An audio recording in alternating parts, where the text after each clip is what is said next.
Welcome, brave souls, to Paranormal Pulse Narratives, your sanctuary for the macabre. As the moon ascends, we invite you to don your headphones, find a quiet refuge, and brace yourself for the tales that await. In the next few minutes, let the shadows envelop you as we unravel a story that blurs the line between terror and fascination. Your heart will race, your senses will heighten, and the unknown will beckon. Paranormal Pulse Narratives, a symphony of fear. Are you ready to embark on this bone-chilling journey? My heart sinks. I push the button again. What do you mean you're stuck in an elevator too? I mean I'm stuck in an elevator, the boy on the other side screams. I'm stuck in an elevator too. I hear a pummeling sound through the speakers entwined with primal sobbing shrieks. The sounds rattle through me and I feel enveloped in despair. I put my head in my hands and wait for the noise to stop. When the speaker finally goes silent, I move back to the button. What's your name? Crackle. Chad. You? His voice is croaky, vulnerable. He sounds around my age, 17. Laura, I reply. How long have you been in there? I'm not sure, he says. It feels like a while. I feel like I've been going down for a while. My throat feels tight. So his elevator is going down as well? There's weird stuff going on in here, he says. I thought I saw something in the mirror. I gulp down my fear as I recall the reflection. Abandon all hope, ye who enters here. And my shoulder hurts, he says. Shoulder? Check your shoulder, I say. Is there a number burnt into your shoulder? There's silence for a few moments. My heartbeat thumps against my chest. Yes. Oh God, yes, says Chad. What number? 8. What does it mean? What is the significance of 8? My stomach turns. Who has done this to us? Panic starts to take over. I swallow it and breathe. Breathe, Laura. Breathe. Do you remember why you're in the elevator? Who put you there? I ask.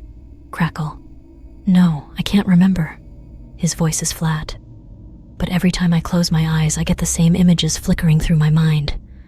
My breathing quickens. I think back to my dream.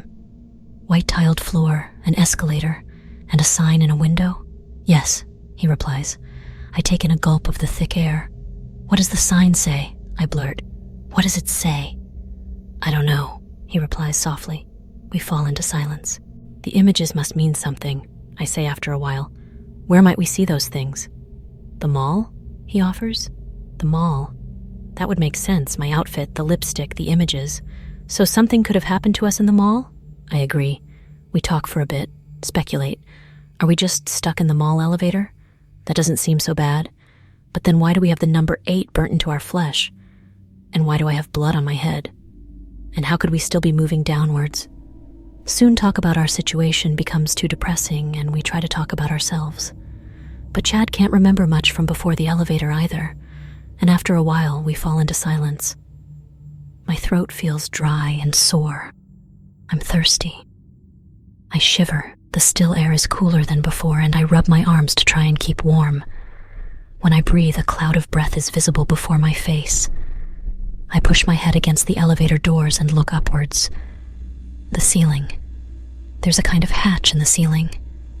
I fumble back for the speaker button. Chad, I say. The tiles in the ceiling. They look like they might dislodge. I think I might be able to push them up. Maybe I can get out. There's a pause. They're like that here too, he says. Do you think our elevators are joined? Maybe we could reach each other. I feel a spurt of hope. Yeah, I say. Yeah, I'll see you up there. With a deep breath, I push myself up off the floor, putting myself face to face with the infinite mirrors. I try not to look too deeply into them. Creeping around the edge of the frame is a thin metal handrail where the mirrors join with the lower elevator wall.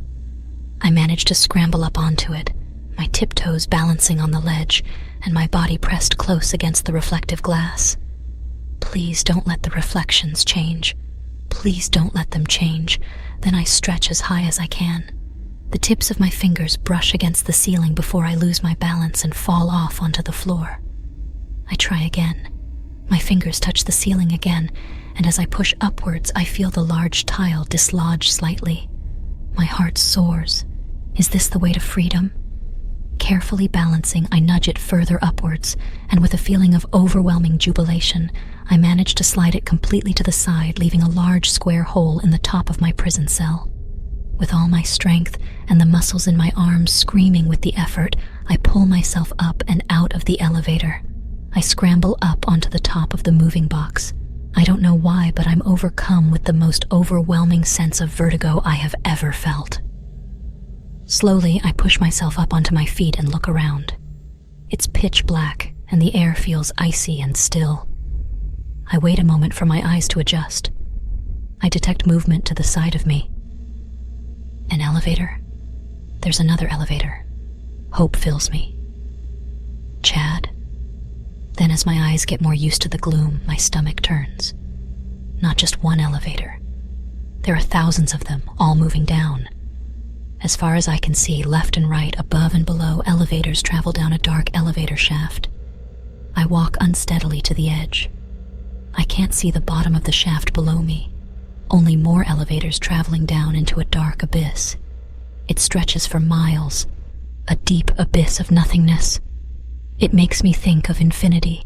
Abandon all hope, ye who enter here. I stumble backwards. Where am I? What is going on? Dots begin to prickle my vision and I hurl myself back into my prison, afraid I'm going to pass out over the side of the elevator shaft. I fumble for the speaker button. I can't breathe. How can this be happening? How can this be real? Chad? I whimper quietly. Where the hell are we? Then the spots overwhelm my vision. Then darkness. Laura? Big hands grab my arms and jolt me awake. I inhale sharply, a scream catching in my throat. Laura, it's me, Chad. I exhale as my eyes focus on the face in front of me. I think under other circumstances he might be handsome, but he looks scared and tired. His fair hair is brown with dirt and grease. He has dark bags under his gray eyes, and the gray t-shirt he wears sticks to his skin with sweat. There's something familiar about him. I reach forwards, touching his shoulders, making sure he is really there. How did you get in here? I whimper. I've never been so happy to see another person in my life. I saw you, he says. Out there, and I jumped. He slides into the spot of floor next to me, and I feel the warm comfort of his body shuffled beside mine. What? What was that out there? I whisper. Chad shakes his head. I don't know, he says softly. All those elevators. I swallow hard. Where are they going? Where are we going? How can this be real? Chad stares blankly ahead. You don't think, he starts. You don't think that we're... I look at him. What? It feels like, he says. What? I repeat. He doesn't reply. He doesn't need to. I know what he's thinking. Hell, I don't know how much time passes. It feels like weeks. We don't talk much. We're weak and tired, and what is there to say? I slip in and out of dreams. The elevator continues to move down. The images flicker through my mind. They are clearer now. Elevators, shop windows, white floors. It's definitely the mall. My mind keeps on coming back to one image, a sign in a window. Why is this so significant? I move closer. I try to read it. Before I can, my reflection sneers at me from the glass. Abandon all hope, ye who enter here, she mouths. I'm jerked awake. The tiny room is shuddering. Beside me, Chad's eyes jolt open. Then the movement stops. The elevator has stopped. It's finally stopped. Hope burns in my chest. Maybe we're about to be set free. We both scramble to our feet. I notice a number illuminated above the metal doors. 8. Before I have chance to process this, the open button lights up. We both rush forwards. We share a look. We don't know what's out there, I say. It has to be better than this, he whispers. My finger hovers above the button. I look up at him. He nods. I take a deep breath and plunge it down. Chad grabs my hand in his, and we look straight ahead, waiting. My heart pounds in my ears. I can feel the clamminess of Chad's hand in mine and feel the tremble in his body. The metal doors slide open. Hand in hand, we step outside. We look around and my body begins to shake. Panic overcomes me. My body feels ice cold. I look up to Chad, my mouth dry. We should have stayed in the elevator 8 months ago. The demon mall cop headed up the steps from the basement, a book tucked safely under his arm. He looked over his shoulder at the dusty elevator with out of service illuminated in red above its metal door and smiled. Humans were so oblivious, he thought. Then he continued across the mall towards the staff locker room. Bert was already there, ready to take over from the night shift, slumped in a tired armchair, flicking through his newspaper. "What's that you're reading there?" he asked, taking a sip of his coffee. The demon mall cop held up his book. "Inferno Dante," he said. "That the one about hell and all that?" The demon mall cop nodded his head. "Did you know the 8th ring of hell is reserved for thieves?" he said. Bert shrugged, uninterested. "Any problems tonight?" he asked. The demon mall cop smiled, his eyes cold. "Couple of kids shoplifting," he replied. "They took a lipstick. Don't worry, I don't think they'll be bothering us again." Bert shrugged again and went back to his paper. The demon mall cop signed out and headed towards the exit of the mall, along the white-tiled floor and down the escalators. On the way, he stopped at a sign in the mall window and smiled as he read it. "Shoplifters are always prosecuted," it said. "Thanks for joining us on Paranormal Pulse Narratives, the elevator leaving us with chilling questions. Will Laura and Chad escape this supernatural maze? Like, subscribe, and hit the bell for more eerie tales. Until next time, stay curious and stay haunted."